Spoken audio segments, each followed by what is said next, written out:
Okay naman po. Opo, wala ho ba kayong na-monitor ma'am na may mga kaso ngayon sa flood control na nakaalis na ng bansa o nagbakasyon, nag-abroad? Wala naman? Recently po, doon sa mga nakalista po ay wala po na nakalagay doon na bagong alis.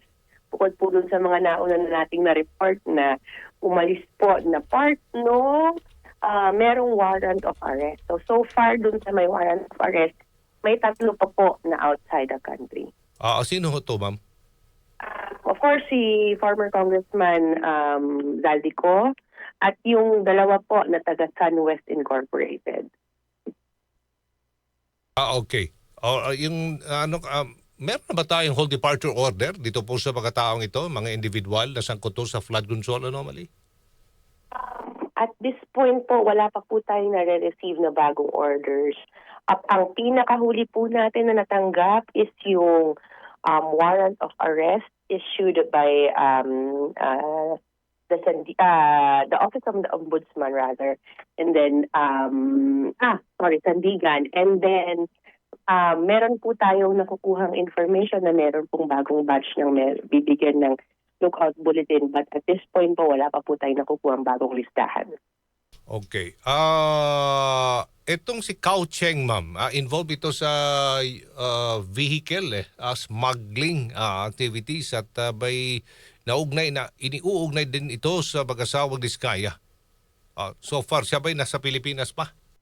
Yes, siya po ay nasa kustudiya ng Bureau of Immigration matapos pong mahuli ng Land Transportation Office at saka Highway Patrol Group na merong mga violations po doon sa kanya pong mga identification documents na isinumiti po sa LTO. And once verified po ng BI, nakita natin na meron nga siyang mga ibang identities. Parang may ginagamit siyang pangalan na Martin Zhao. Na yun yung nasa lisensya niya na hindi naman yun yung pangalan niya. So it's an obvious case of misrepresentation, and given that po, nagpa-pursue din tayo ng deportation case against him. Mm-hmm. At meron din yatang hakbang ngayon ng Immigration Bureau na iimbestigahan po ninyo itong aligasyon. Aligasyon pa lang naman ito na hindi raw Pilipino, hindi Filipino citizen si Pagadian City Mayor Samuel Esco. Yes po, since nakatanggap po tayo ng mga impormasyon galing po sa media about this, na siya po na meron pong allegation na siya po ay hindi Pilipino, nag-initiate po ng investigation ng BI sa ating mga records. At this point po, wala pa po tayo nakikita na any evidence saying na hindi po siya Pilipino. But the investigation will be continuing po. Given that, ito, sensitive yung mga ganitong kaso. Matagal na siya naging ng mayor ng Pagadian. Opo. Parang Alice Go daw ito. 2.0. At this point po, Wala siguro pa. hindi pa po natin masagot kung ano, but wala pa po tayo nakikitang evidence saying that he is not Filipino. Okay, sige po. Meron hong pinag-iingat yata ng DFA at yung mga kababayan ho doon sa border ng Cambodia and Thailand. At pinapakiusapan yata ng gobyerno na kung maaari ay umiwas muna dito at umuwi sa Pilipinas. So far, wala pa po pang mga Pilipinong galing po sa mga lugar niya na nakabalik na safe? Wala pa pong bagong batch. Yan po actually, naging subject ng repatriation. Ang nangyayari po ngayon is mass repatriation.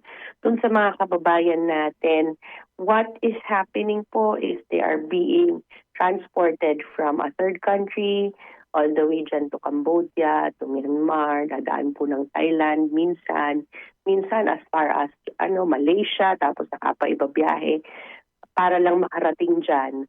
Because they're being recruited by the scam hub po na offer sa kanila ay call center agent.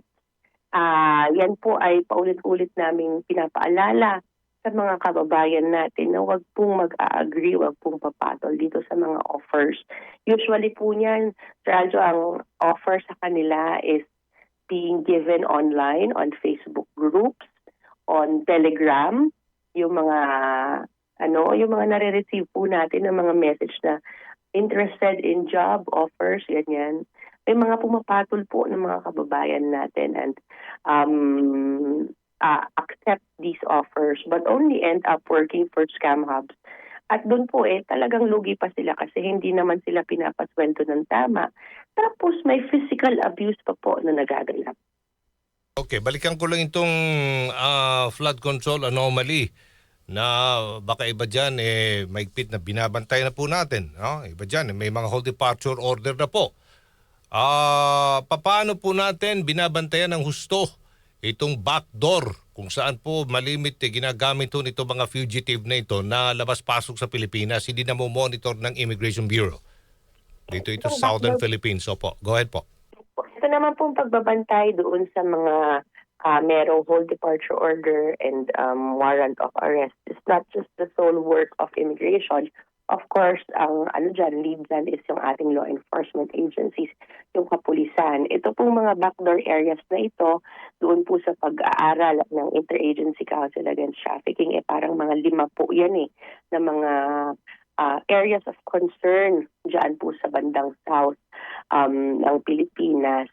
At ito po ay pinamonitor at binabantayan pong mabuti ng local government units, kapulisan po at ng Coast Guard. While hindi po ito tinatauhan at taklaw po ng immigration, kapag meron naman pong nai-intercept yung kapulisan po natin doon, ay binibigyan po nila tayo ng impormasyon. Of course, para ma-verify din kung ano yung mga identities ng mga taong iyon. And at the same time, maka-coordinate po sa immigration at malaman kung mayroong mga records itong mga ito na nag-a-attempt na umalis. Alright. Maraming salamat, Ma'am Dana Sandoval ng Bureau of Immigration. Good morning po, ma'am. Thank you. Thank you and good morning. Good morning. Thank you. Alright.